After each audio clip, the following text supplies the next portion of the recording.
ଶ୍ରୀମଦ୍ ଭାଗବତ ଅମୃତ କଥା ଆତ୍ମତ୍ରାଣ ଅୟାରମ୍ଭ ଭାଗ ତୃତୀୟ। ଓಂ ନମୋ ଭଗବତେ ବାସୁଦେବାୟ। ବନ୍ଧୁମାନେ, ମୁଁ ଅୟାରମ୍ଭ ଭାଗ ଦ୍ୱିତୀୟରେ ଆପଣମାନଙ୍କୁ ଶେଷରେ କହିଥିଲି ଯେ ରାଜା ପରୀକ୍ଷିତଙ୍କୁ ଅଭିଶାପ କଥା। ଶ୍ରୀମଦ୍ ଭାଗବତ ମହାପୁରାଣ ମୂଳ ରଚୟିତା ହେଉଛନ୍ତି ବେଦବ୍ୟାସ ବା ବ୍ୟାସଦେବ ତାଙ୍କୁ କହନ୍ତି। ତାଙ୍କର ପୁତ୍ର ଥିଲେ ଶୁକମୁନି ବା ଶୁକଦେବ। ଶୁକଦେବଙ୍କର ମାତା ଥିଲେ ଘୃତାଚି, ଯାହାକି ବ୍ୟାସଦେବଙ୍କର ପତ୍ନୀ। ଶୁକଦେବ ସ୍ୱୟଂ ନିଜେ ହିଁ ଏ ଧରାମଣ୍ଡଳରେ, ଯାହାକି ମାତାଙ୍କ ଗର୍ଭରେ ଦୀର୍ଘ 12 ବର୍ଷ କାଳ ସଞ୍ଚାରୀ ଥିଲେ। ଇଏ ହିଁ ଏକମାତ୍ର ପୁରୁଷ ଯାହାକି ମାତାଙ୍କ ଗର୍ଭରେ 12 ବର୍ଷ କାଳ ରହିଥିଲେ। ଇଏ ହେଉଛନ୍ତି ଭଗବାନ ଶ୍ରୀକୃଷ୍ଣଙ୍କର ଲୀଳା। ସେ ହିଁ ସବୁ କରିଛନ୍ତି। ସମୟର ନିର୍ଦ୍ଦେଶରେ ଭଗବାନ ଶ୍ରୀକୃଷ୍ଣ ଯାହା ନିର୍ଦ୍ଦେଶ ଦେଲେ ବ୍ୟାସଦେବଙ୍କୁ ସେ ହିଁ ଘଟୁଛି। ବ୍ୟାସଦେବ ଯେଉଁ ଶ୍ରୀମଦ୍ ଭାଗବତ ମହାପୁରାଣକୁ ରଚନା କରୁଥିଲେ, ସେହି ସମୟରେ ଶୁକଦେବ ହିଁ ତାଙ୍କ ମାତୃଗର୍ଭରେ ସଞ୍ଚାରୀ ଥିଲେ। ସେହି ଦିନଠାରୁ ହିଁ ଶୁକଦେବ ଯାହା ଶ୍ରୀମଦ୍ ଭାଗବତ ପୁରାଣ ମହାପୁରାଣ ଲେଖୁଥିଲେ ଏବଂ ତାକୁ ଶୁକଦେବ ତାଙ୍କର ପୁତ୍ର ତାଙ୍କର ମାତାଙ୍କ ଗର୍ଭରେ ଥାଇ ସବୁ ଅନୁସରଣ କରୁଥିଲେ। ସେହି ମାତାଙ୍କ ଗର୍ଭରୁ ହିଁ ଶୁକମୁନି ଶ୍ରୀମଦ୍ ଭାଗବତ ମହାପୁରାଣକୁ ଅଧ୍ୟୟନ କରିଥିଲେ ବା ଶ୍ରୀମଦ୍ ଭାଗବତ ମହାପୁରାଣର ଜ୍ଞାନ ଅର୍ଜନ କରିଥିଲେ। ତାପରେ ସମୟ ଅନୁସାରେ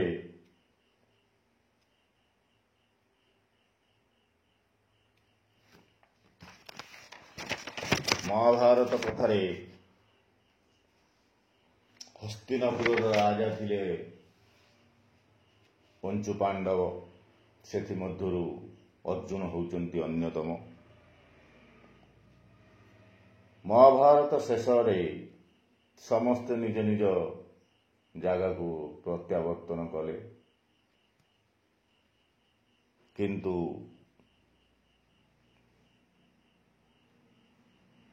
ଅର୍ଜୁନ ହିଁ ଏକମାତ୍ର ପଞ୍ଚୁ ପାଣ୍ଡବ ମଧ୍ୟରୁ ଜଣେ ଯାହାକି ତାଙ୍କର ପରପିଢ଼ିକୁ ସେ ଛାଡ଼ି ଚାଲିଗଲେ। ଅର୍ଜୁନଙ୍କର ପୁତ୍ର ଥିଲେ ଅଭିମନ୍ୟୁ, ତାଙ୍କର ସ୍ତ୍ରୀ ଥିଲେ ଉତ୍ତରା। ତାଙ୍କ ଗର୍ଭରୁ ରାଜା ପରୀକ୍ଷିତ ଜନ୍ମଗ୍ରହଣ କରିଥିଲେ। ରାଜା ପରୀକ୍ଷିତଙ୍କର ସ୍ତ୍ରୀ ଥିଲେ ମଦାବତୀ। ତାଙ୍କରି ଔରସରୁ ଜନ୍ମ ହେଲେ ଏକମାତ୍ର ପୁତ୍ର ଜନ୍ମଜୟ। ହସ୍ତିନାପୁରର ରାଜା ଯେହେତୁ ରାଜା ପରୀକ୍ଷିତ ଥିଲେ, ତେଣୁ ସେ ହିଁ ହସ୍ତିନାପୁରର ସର୍ବେସର୍ବା। ଦିନେ ରାଜା ପରୀକ୍ଷିତ ଶିକାର କରିବା ପାଇଁ ଜଙ୍ଗଲକୁ ଚାଲିଗଲେ। ସେହି ଜଙ୍ଗଲ ଭିତରେ ଏକ ତପୋବନରେ ଶମୀକ ମୁନି ନାମକ ଜଣେ ତପସ୍ୱୀ ଯୋଗୀ ତାଙ୍କରି ତପୋବନରେ ଯୋଗମୁଦ୍ରାରେ ବସିଥାନ୍ତି। ସେହି ସମୟରେ ହଠାତ୍ ପରୀକ୍ଷିତଙ୍କୁ ତାଙ୍କ ତପୋବନ ଭିତରେ ଦେଖି ଭୀଷଣ ରାଗିଗଲେ ପରୀକ୍ଷିତଙ୍କ ଉପରେ ଏବଂ ଦୁନିଆ କଟୁ ମନ୍ତବ୍ୟ ଦେଲେ। ଯେହେତୁ ରାଜା ତାଙ୍କୁ ଖରାପ ଲାଗିଲା, ତାପରେ ତାଙ୍କୁ କଥାରେ ରାଜା ପରୀକ୍ଷିତ ବହୁତ ରାଗିଯାଇ କ'ଣ କଲେ ନା ଏକ ମଲା ସାପ ତାଙ୍କ କାନ୍ଧ ଉପରେ ରଖିଦେଲେ, ଯାହାକି ଶମୀକ ମୁନିଙ୍କ କାନ୍ଧ ଉପରେ ରଖିଦେଲେ।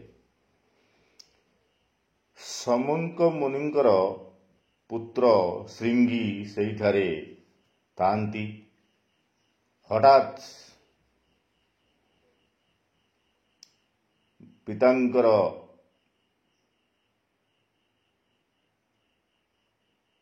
ସମ୍ମାନହାନି ହେବା ଯୋଗୁଁ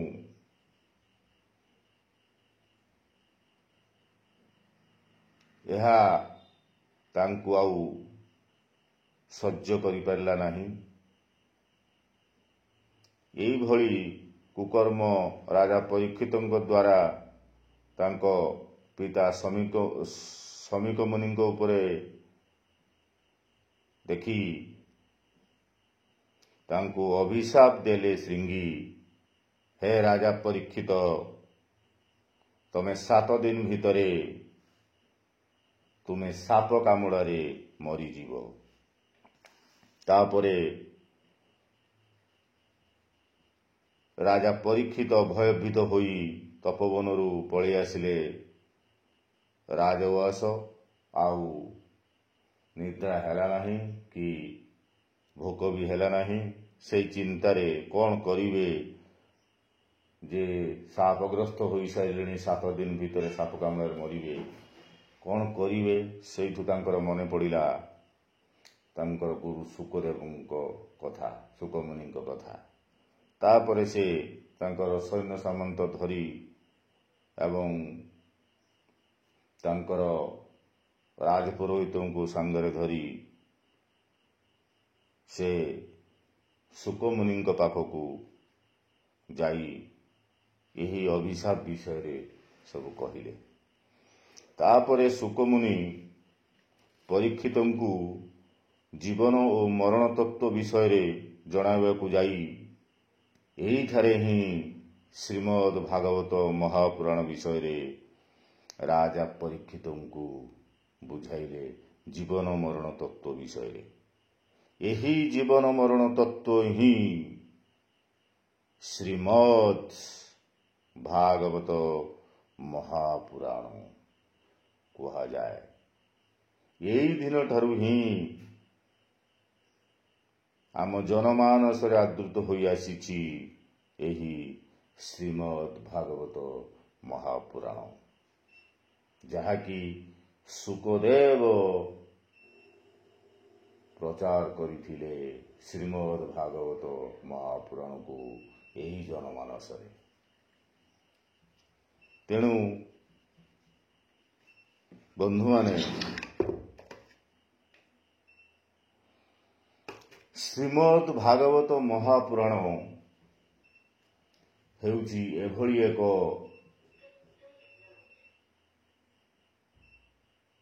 ନିର୍ଝର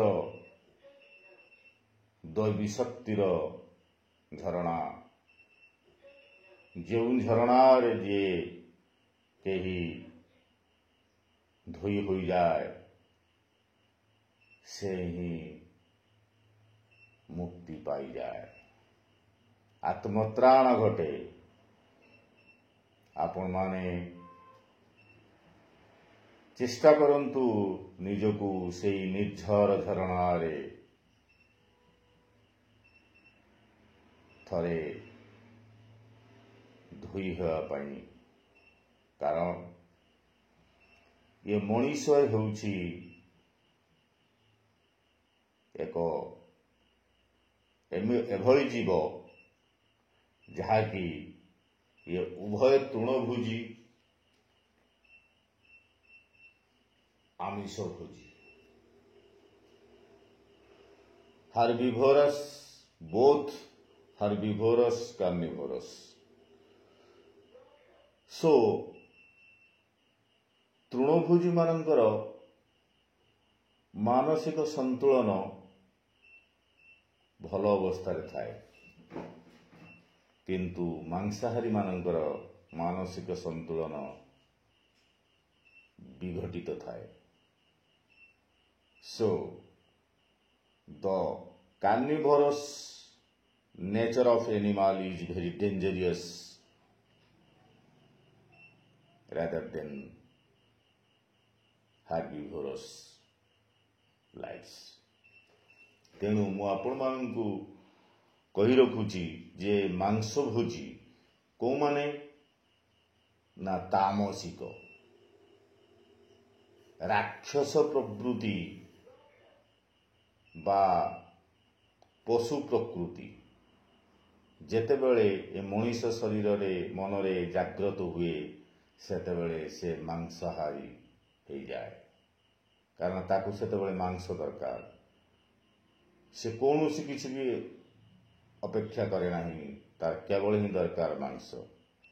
ତେଣୁ ଜୀବନରେ ମଣିଷ ଦୁଇ ନାଆରେ ପାଦ ଦେଇ ଚାଲୁଥିବା ଇଏ ଏକମାତ୍ର ଜୀବ ଯାହାକି ଇଏ ଅନ୍ଧାରରେ ବି ଚାଲୁଛି, ଇଏ ଆଲୁଅରେ ବି ଚାଲୁଛି, ଇଏ ସତ ବି କହୁଛି, ଇଏ ମିଛ ବି କହୁଛି, ଇଏ ଫୁଲରେ ଚାଲୁଛି, ଇଏ କଣ୍ଟାରେ ବି ଚାଲୁଛି।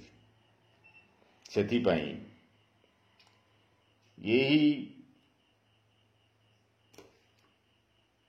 ପଶୁତ୍ୱ ଜାଗରଣ ଅବସ୍ଥାକୁ ଦୂର କରିବା ପାଇଁ ହେଲେ ଆମ୍ଭମାନଙ୍କୁ ଏ ଶ୍ରୀମଦ୍ ଭାଗବତ ନିର୍ଝର ଝରଣାରେ ସ୍ନାନ କରିବା ପାଇଁ ନିଶ୍ଚିତ ହିଁ ପଡ଼ିବ, କାରଣ ଏଥିରେ ସ୍ନାନ କଲେ ସର୍ବପାପ କ୍ଷୟ ହୁଏ। ତେଣୁ ଆପଣମାନେ ଜୀବନରେ ଥରେ ନା ଥରେ ଏହି ଶ୍ରୀମଦ୍ ଭାଗବତ ମହାପୁରାଣ ନିର୍ଝର ଝରଣାରେ ସ୍ନାନ କରିବା ପାଇଁ ଚେଷ୍ଟା କରନ୍ତୁ। ନିଶ୍ଚିତ ଆପଣ ଜାଣିପାରିବେ ସ୍ନାନ ପରେ ଆପଣଙ୍କର ଉପଲବ୍ଧି, ଆପଣଙ୍କର ପ୍ରାପ୍ତି କ'ଣ ଘଟୁଛି। ଏହି ହେଉଛି ସାର ତତ୍ତ୍ୱ ଶ୍ରୀମଦ୍ ଭାଗବତ ମହାପୁରାଣ ବା ଭଗବାନ ଶ୍ରୀକୃଷ୍ଣଙ୍କର ମୁଖ ନିଃସୃତ ବାଣୀ। ଏ ବାଣୀକୁ ଆଜ୍ଞା ଯେଉଁ ମଣିଷ କାନରେ ପଡ଼ିଛି ସେ ମଣିଷର ନିଶ୍ଚିତ ପାପ କ୍ଷୟ ଘଟିବ। ସେ ଶିଶୁ ହଉ କିମ୍ବା ବୃଦ୍ଧ ହଉ କିମ୍ବା ଯୁବକ ହଉ କିମ୍ବା ସଶୈବ ହଉ। ତେଣୁ ଇଏ ଏଭଳି ଏକ ଜ୍ଞାନ, ଇଏ ଏଭଳି ଏକ ତତ୍ତ୍ୱ, ଇଏ ଏଭଳି ଏକ ଝରଣା, ଇଏ ଏଭଳି ଏକ ପଥ ଯେଉଁ ପଥରେ କେବଳ ମାତ୍ର ପୁଷ୍ପ ହିଁ ପୁଷ୍ପ। ତେଣୁ ଶ୍ରୀମଦ୍ ଭାଗବତ ମହାପୁରାଣକୁ ଆପଣ ପଢ଼ନ୍ତୁ, ବୁଝନ୍ତୁ, ଶୁଣନ୍ତୁ, ତର୍ଜମା କରନ୍ତୁ, ନିଜ ଆତ୍ମକୁ